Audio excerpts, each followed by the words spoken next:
All right, well, I think we're going to get started. There might be some people joining us afterwards, but thank you for attending our construction kickoff meeting for the Blueprint Linden project. This is the area specific for Artane Parkwood, and so we're going to go through, we're going to start off by just doing a little bit of a brief Blueprint 101 so that you understand the context for the entire project. And then we're going to get into specifics about what's going to be happening in your neighborhood. So we'll go through who the key players are on this project, and then also what the construction is going to look like and what you can do to kind of prepare for being in a construction zone. And then, as I said, we will go into question and answer. So Blueprint is a sewer overflow project. And so what we found here in Columbus is that we have these old pipes that have cracks or holes, tree roots have broken through. And so what's happening is that is allowing a lot of water to get into our sanitary sewer system. And when rainwater gets in, it causes sewer overflows. So the sewer overflows either go straight into the river or they can cause basement backups, which I think in this neighborhood is something that a lot of us are familiar with. So this is the real problem that Blueprint is trying to solve, is getting that rainwater out of the sanitary sewer system and sending it out to the street where it belongs. The other thing that Blueprint is working to address is general water quality in our rivers and streams.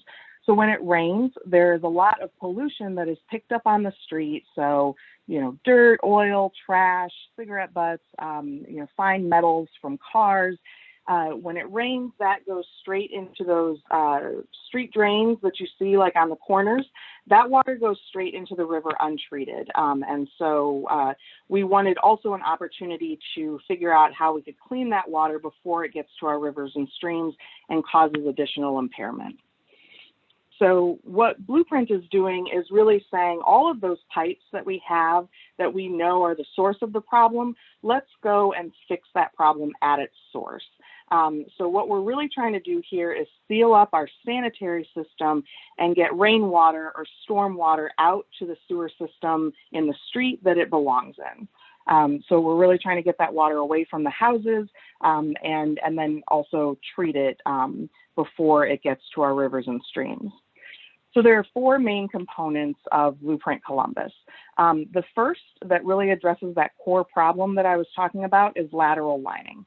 And then okay, let's go here. So lateral lining essentially takes a sock that has resin, shoots it up your pipe. We use steam to cure it, and then that resin fills in all of those cracks and holes in the pipe, makes your clay pipe good as new for the next 50 to 100 years. This also prevents root intrusion. So if you are calling Roto-Rooter out on a regular basis, this is something that would really kind of prevent those roots from breaking into it. And this is what seals up that sanitary system so that we don't have those basement backups and overflows into the river. The second component of Blueprint is our roof water redirection. The whole goal around this is to get that rainwater away from your home's foundation so that it's not seeping into the sewer system through cracks or joint connections near your house. So what we're really looking for is getting those downspouts out to the street, ideally, or at least within 7 feet away from your home.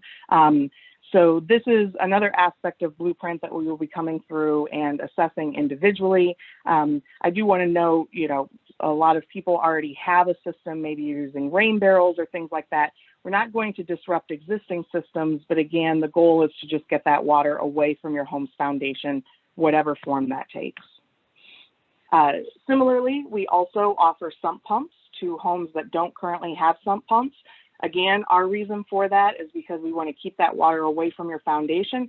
We also want to get in for those older homes and make sure that your floor drain that is around the house in your basement is not directly connected and just straight up shooting water into our sanitary system. So our sump pump program, once again, it directs that water out into the street. This sump pump program and everything that we talk about today is offered at no direct cost to the homeowner. So if you don't currently have a sump pump in your home, or if your home has never had a sump pump, you can contact us. We will come in, do an investigation, and install a sump pump with a backup battery for free. The fourth and kind of most visible aspect of Blueprint certainly is our green infrastructure.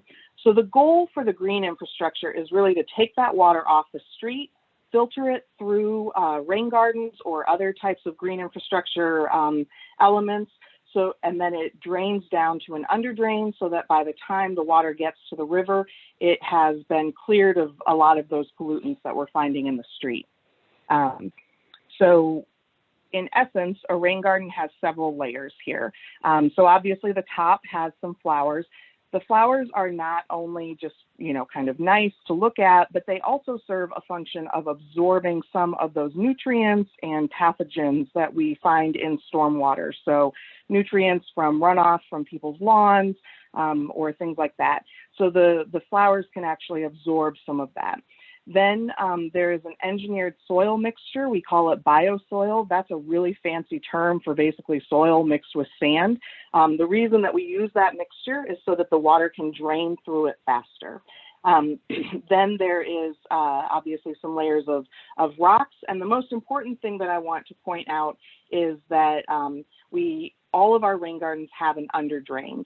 That underdrain allows that water to drain through the rain garden and then connect to the storm sewer so that it can be carried on its way.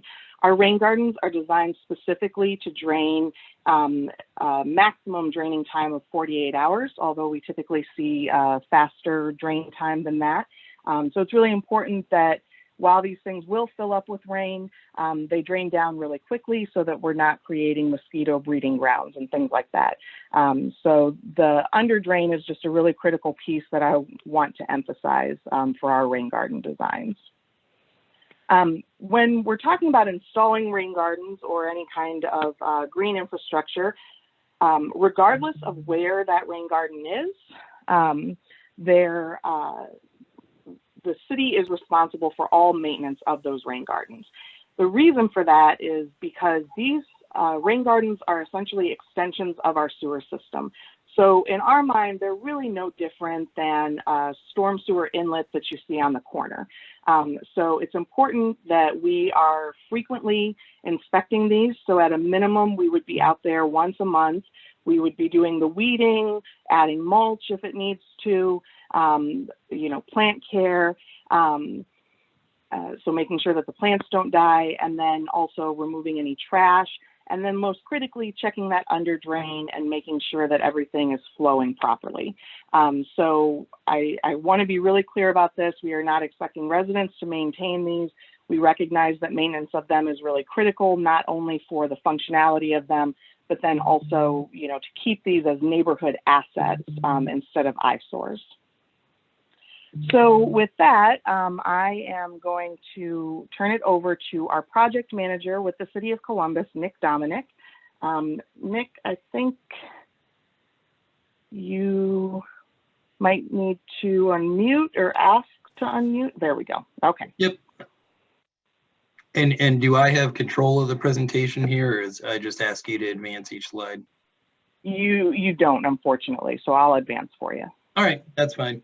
Well, thanks. As Leslie said, yeah, I'm Nick Dominic with the city. I'll be managing the project, and my portion of the presentation here, I was just going to talk very briefly about the overall timeline for the pillars that Leslie just described to you, and then give a just very general overview of the nature of the improvements in the current phase that we're in with the green infrastructure. So the lateral lining and the roof redirection are probably the most key component to eliminating that water from our sanitary system. But since that takes water out of the ground and basically puts it into the street, we need to construct the green infrastructure first to have that water have some place to go. So we are phasing it this way, where the green infrastructure comes first, and then the lateral lining and roof redirection. And though the sump pumps essentially do the same thing, We actually had to start those earlier just by the sheer magnitude of the number of houses that we have to install sump pumps to achieve our project goals. In this project area, we have 4,000 homes, and we have a goal of installing 25 or sump pumps in 25% of those, which is 1,000 sump pumps.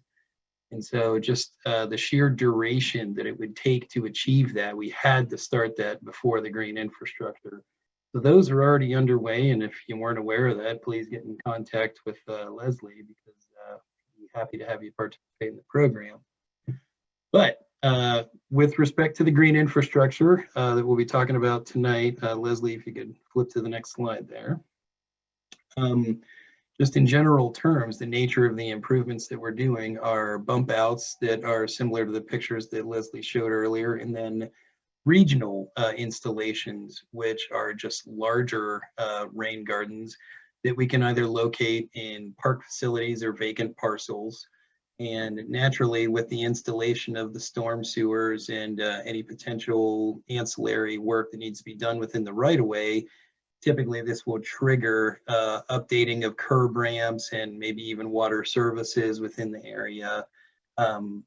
So that is also part of the project, but along with those also unfortunately comes the necessity to remove trees sometimes when we're trenching for those sewers. Sometimes we dig through tree roots, and rather than risking the tree not surviving and falling over at some subsequent point, we go ahead and remove the tree. But the positive thing is according to the mayor's executive order, we have a mandate to replace them according to the ratios that you can see on the far right of the screen there. Go ahead, Leslie. So the first type of bioretention basins that we're going to be putting in is the bump outs. And for this particular project, the two primary types that we're going to be installing are going to be what you see here, where it sort of bumps out into the pavement. And that's necessary because we weren't able to keep them entirely behind the curb line, just due to the limited amount of right-of-way and the presence of sidewalks. And you can see in the upper right-hand corner where we actually have to replace the sidewalk and jog it around the rain garden a little bit just to be able to shoehorn it in. Unfortunately, these do wind up eliminating a parking spot within the street, but we have conducted parking studies that affirm that there is sufficient on-street parking to accommodate any of the needs within that particular street. Next slide, Leslie. Then the second type that we're doing are regional basins that are on vacant lots. And as you can see from there, what typically winds up happening is you sandwich them in between two homes.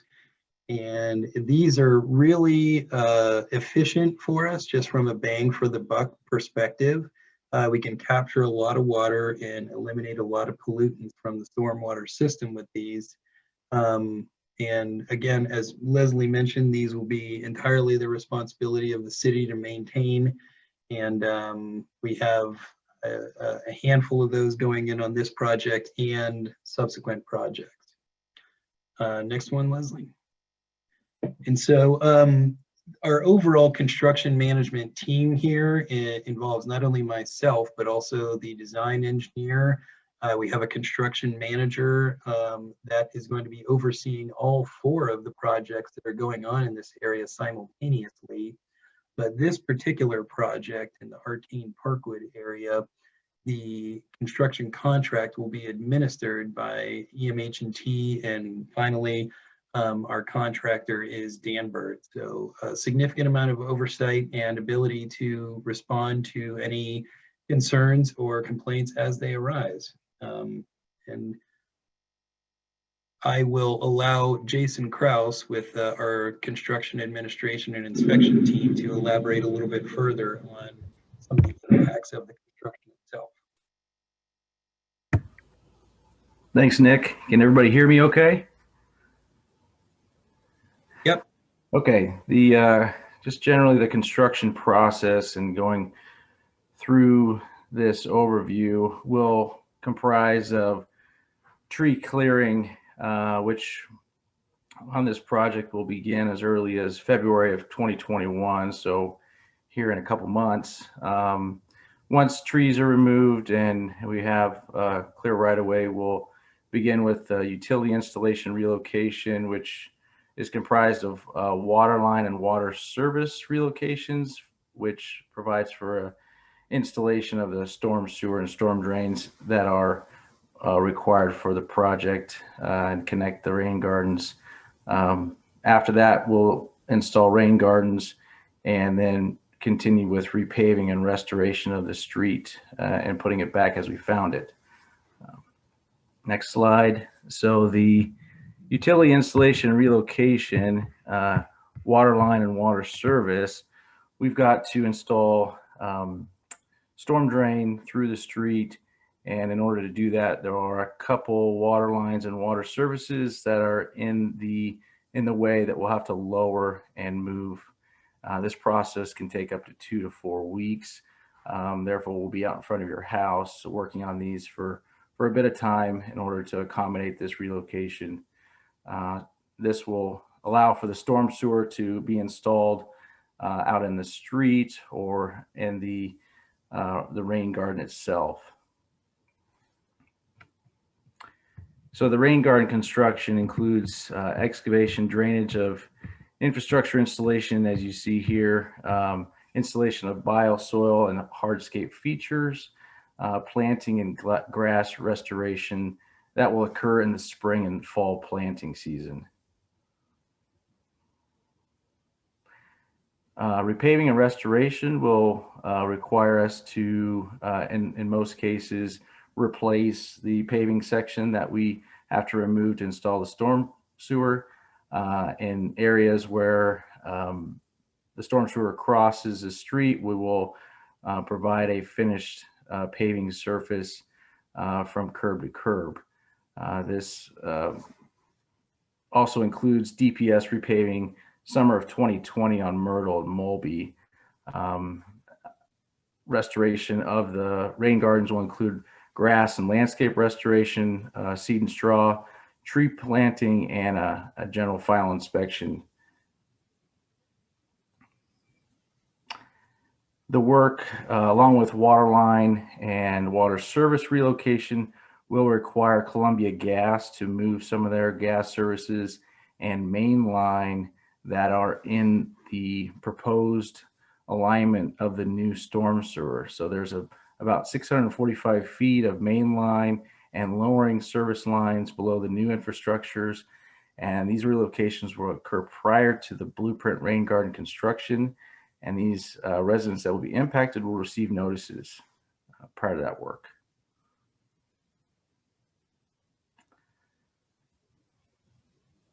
So in general, go ahead. Oh. Do you have anything else to add, Jason? No, that finalizes mine. Okay. All right. Thank you.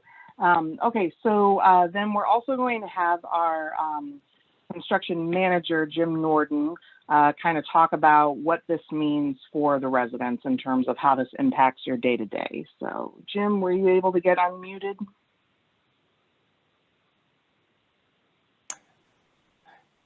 Yes. You can hear me right? Yep. All right. Hello, everyone. I'm Jim Norden. I'm with Resource International, and our firm, as Nick mentioned earlier, that will be providing construction management oversight services for all of the projects. So we'll be interacting with all the various City of Columbus project managers, the Blueprint outreach team, the construction administration and inspection firms, and the contractors. So we'll, in addition to outreach, we'll kind of be a liaison between all of the projects and help communicate different situations, coordinate MOT, maintenance of traffic, et cetera. So how will this impact my property? So there will be some driveway aprons that will be required to be replaced due to storm line installations, water service, relocations, construction like that. If your driveway apron is going to be impacted, Outreach will get a hold of you ahead of time to discuss the time frame. You'll also, when that time does come, you'll be given a written 48-hour notice that it's going to happen, and it's likely that your driveway approach will be inaccessible for a period of 5 to 7 days to allow for the concrete to cure and enable you to access your driveway again. There will also be some water service disruptions. As Jason pointed out earlier, we're going to be doing some water line relocations. And if your water service is going to be interrupted, you will receive a door hanger 24 hours to 48 hours in advance of a shutoff. And the expected shutoff time should be less than 4 hours, hopefully considerably less than that, but 4 hours would be the absolute max that you would be out of water. And again, you would have advance notice of that happening. If you happen to have an irrigation system or a fence or landscaping or electric fence that extends beyond into the city's right-of-way where we may be constructing a rain garden, you will need to remove that in advance of the construction. And again, I know that Outreach is looking at all of these impacts and will be contacting you should that occur. However, you know, we're not going to know if you have a sprinkler system or an electric fence. So if you do, please let us know and we can coordinate with you on getting that out of the way for us.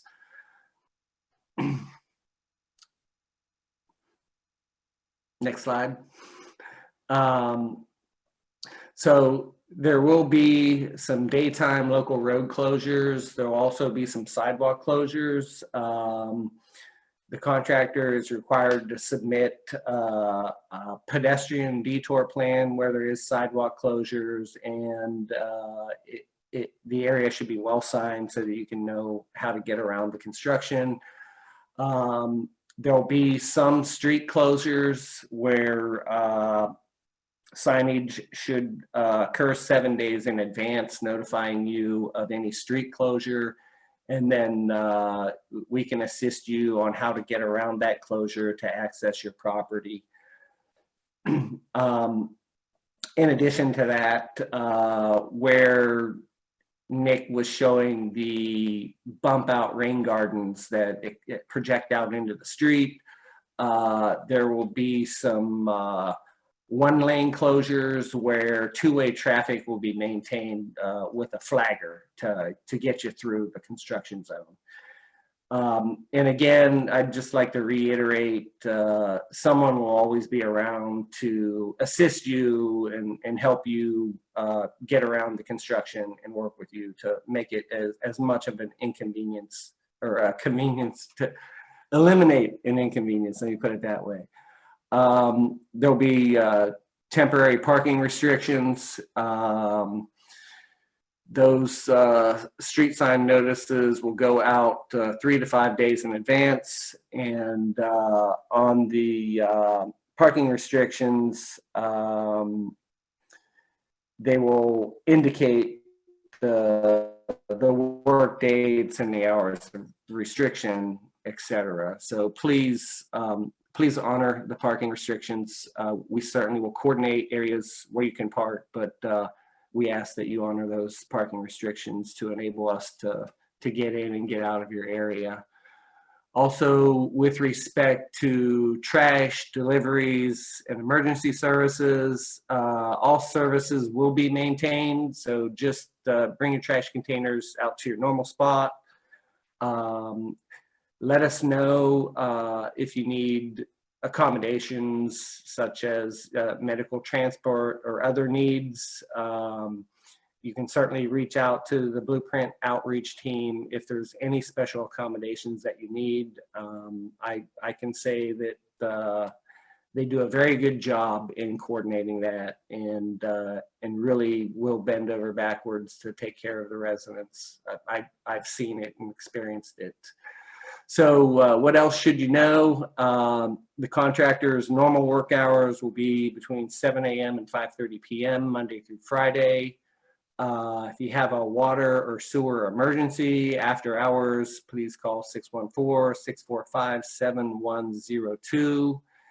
And again, it's possible during construction that we may be blocking your driveway. And if we are, just come out and let us know. We'll move the equipment and get you in and out of your driveway as needed. So we're going to be part of your neighborhood. So we definitely want to get along with all of the residents and work well with you. So we appreciate your time. Great, thanks, Jim. So as Jim said, you know, the outreach team is here really to be the liaison between the residents and the construction team. There's a lot of different ways that you can get a hold of us. The one thing that I would really, really recommend is if you can make sure to sign up for the weekly construction updates. You can put your email address in the chat right now. We'll automatically sign you up for that, or you can go to our website and sign up online. What we do is every Friday, we will be putting out a summary of the work that is going to be performed, as well as a map that shows you where the work is going to be performed. That way, you know, if you're kind of navigating through the neighborhoods, you can kind of know which streets are going to be kind of hot zones for that week.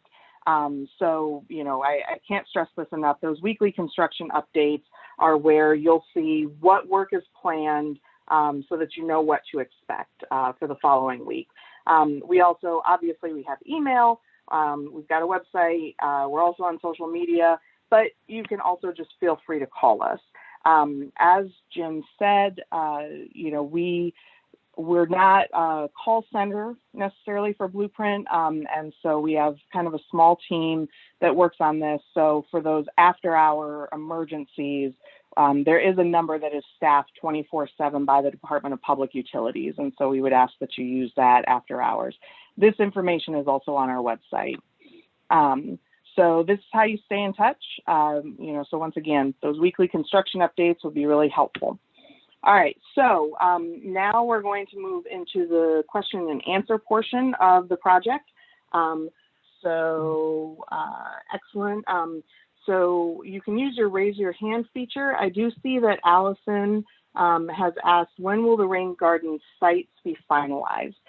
So Nick, I know from previous conversations with Allison that, you know, we had talked about there are some additional sites that are actually located on our map right now. So there's an online map that will show you all of the different locations where the rain gardens are going. We have added some additional sites to that, and we are kind of in our final midway design points for those. Nick, I know that Allison was, you know, just wondering if there were any that we were going to be getting rid of, or, you know, deciding that they weren't going to be feasible. Can you just give us an update on when you think those 60% plans will be finalized? Yeah, I remember that correspondence from Ms. Stoner looking at the property that was immediately adjacent to hers. Yeah, we have drawings that are currently in for review right now from the other city departments. Once we get those comments back, I think we will know for pretty certain whether or not we're going to proceed forward with any individual locations.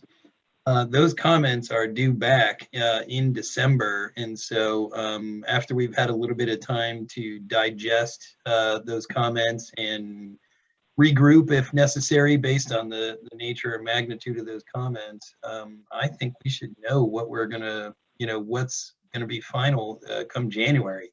So shouldn't be too much longer. We just need to route it through and make sure that everybody else is in the city is okay with what we're proposing. And if it is, then we'll be able to put the seal of approval on it. Great.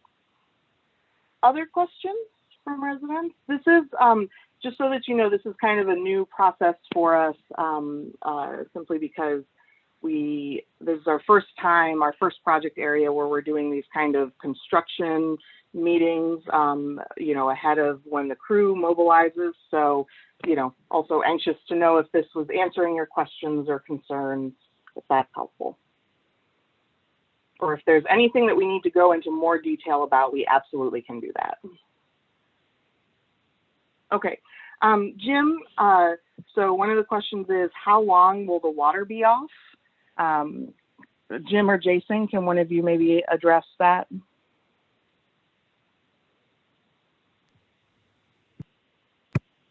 Yeah, I think the water shutoff won't affect the resident any more than 4 hours at the most. So we're going to try to keep that to a very short time frame, and it should be much less than that. Okay. And Jason, that because when we're adjusting those water lines, does that mean that there could be a homeowner might experience 2 shutoffs because of the process? So one to move the service line and then another one after the main has been reconnected? Or can you talk about the chlorination process for us a little bit? They will install the new service and get everything ready for installation. And that is why the shutoff is only to make the final connections. And so all the chlorination will be done before the water shutoff happens, or basically immediately before it happens. Therefore, it is a quick connection and restoration of that water service. Okay. All right. So 4 hours maximum, but usually less than that, correct? All right. Allison's got another question about basement backups. So Allison, if you've had 2 backups in the last 3 weeks, Nick, Nick, I will let you take this one just in case. So Allison says she's had basement backups 2 times in the last 3 weeks, which I don't think there's been really significant rain events then. So it sounds like there's more than likely a blockage in that. Would that be correct? Yeah, that's what I was going to say is I you know, Jim can correct me if I'm wrong, but I don't think there's been, you know, 2 significant rain events in the past 2 weeks. But if that's accurate, then yeah, it wouldn't be a hydraulic deficiency within the sewer. It would be a backup. And so I would say if you haven't already called the operations and maintenance hotline, which is 645-7102. What they'll do is they'll come out and take a look at the mainline sewer to make sure that there's no blockage there. And if there isn't, they would recommend hiring a plumber to camera your line. I see in your chat that you said you hired a plumber. I don't know if they cameraed your line to see if there's any roots or any sort of collapse in the lateral that might be causing things to back up, but that would be the normal process of sort of triaging and process of elimination to figure out what exactly is going on. If there's no blockage in the main line and no blockage in your lateral, we would have to do a deeper dive into sort of the hydraulics of the sewer and figure out, you know, if there's something going on there. You know, hopefully you don't have any bird's nest in your vent stack or anything that's preventing the plumbing from venting properly or anything like that. But barring that, we have to go through the process of figuring out if there's any blockages first. So one thing, Allison, that I'll add to that, and since I've already got your email address, I'm going to email you some more information. One thing, since we aren't doing the lateral lining, you know, for a couple of years, one temporary stopgap, and this applies to anybody that, you know, has been having basement backup issues. The city also offers backflow valves, which essentially prevent that stormwater from coming up through your floor, that sewage water from coming up through your floor drain. And so if you've had a plumber look at it, you've had these backups, we can also send you information about Project Dry Basement so that you can talk to them about a backflow valve. But once we start the lateral lining process, you know, we will definitely have a lot more information and hopefully can kind of figure that out. So I'm going to follow up with an email for you with some additional information. And Leslie, I have some additional background on the Project Dry Basement program that I can fill you in on when you send that email. Okay, great. And we also have the Project Dry Basement information on our website as well, but it sounds like maybe I should make sure that we're updating it a little bit. So, okay, other questions?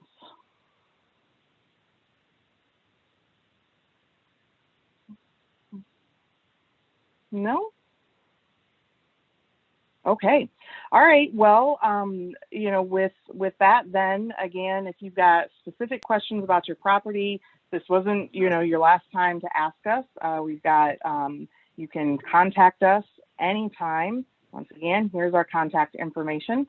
And then again, you'll see our crews start to mobilize in February in your area. And just as a note, we are installing a rain garden in Joan Park.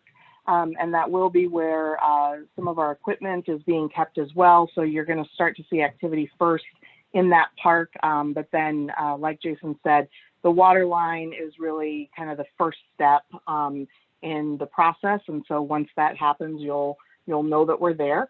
You know, if you've got any questions during the process or prior to the process, please reach out to us. But otherwise, we hope this was helpful in kind of giving you a preview of what's to come. Thank you so much for spending your evening with us.